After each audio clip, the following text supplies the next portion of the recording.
you will have a double arrow because the Ka is very small.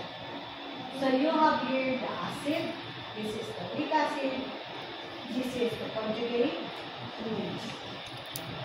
So anyway, what you will do here is you write the product over the reactants. And be sure that these are all over. Okay, no?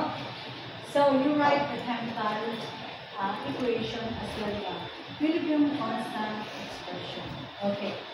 So you know that Ka is 1.8 times 10 to the negative 5. Okay.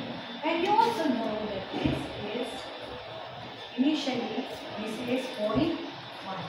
What is this? I stands for initial change equilibrium. So sabi? Initial change equilibrium. Initially pilay concentration 0.1. Do we have products? And then it's something like this, no? Asa reactant, no? Wala kay zero ang imong product.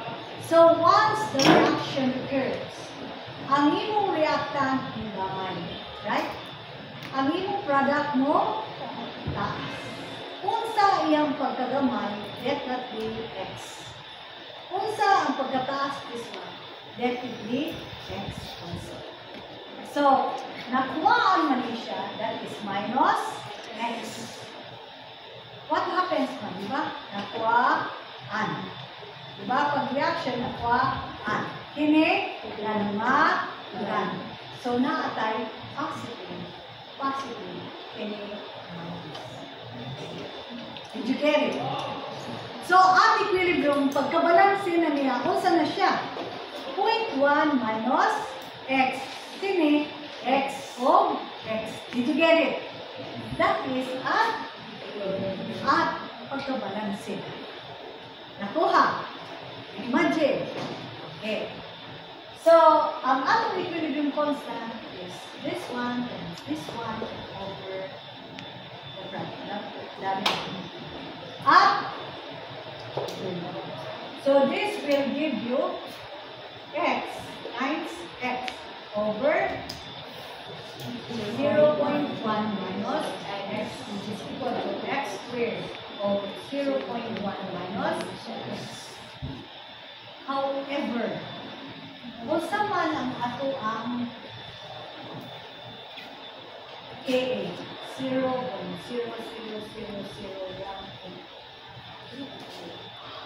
taas naman. Gamay kayo. So, kay gamay man siya, expected ikinipod, gamay. Kung gamay kayo siya, for example, i-assume natin yung 0.001. Well, this, if X is equal to 0.001, will this affect the 0.1? Will it be significant? Minus natin? Ha? Significant? Insignificant? Insignificant. It is negligible. Aron dili complicated ang atong pag-compute, pwede rin natin na i-drop. Kaya nga nung pwede i-drop, taas sa itong concentration, mubo at itong Ka8. So in that case, 1.8 times 10 to the negative 5 is equal to X squared over 0.1.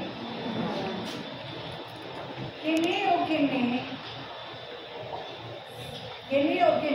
will give you 1.8 times 10 to the negative 6. 0.1 times 1.8. Dila is zero.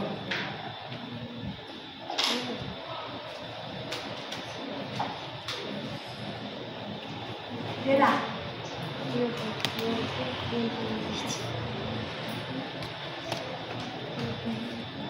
Kaya wait.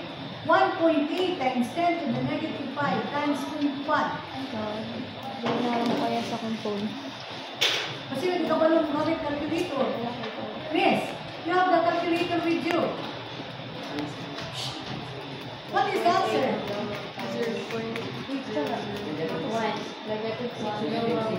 Negative? What is, ma'am? So, is equal to x squared. What is your x? Square root of 1.8 times 10 to the negative 6. What is your x now? So, number 30. 0.00133. This is equal to your h. Ang accurate x is 0.00 ito 133. 0.00133. This is 0.1 minus 0.0013. More negative. Did you get it? Pero usay kuha na to, P, H man ang anong usay. Dapat natay H plus. So, negative log of 0.0013. It gives you 2.80. Did you get it? So,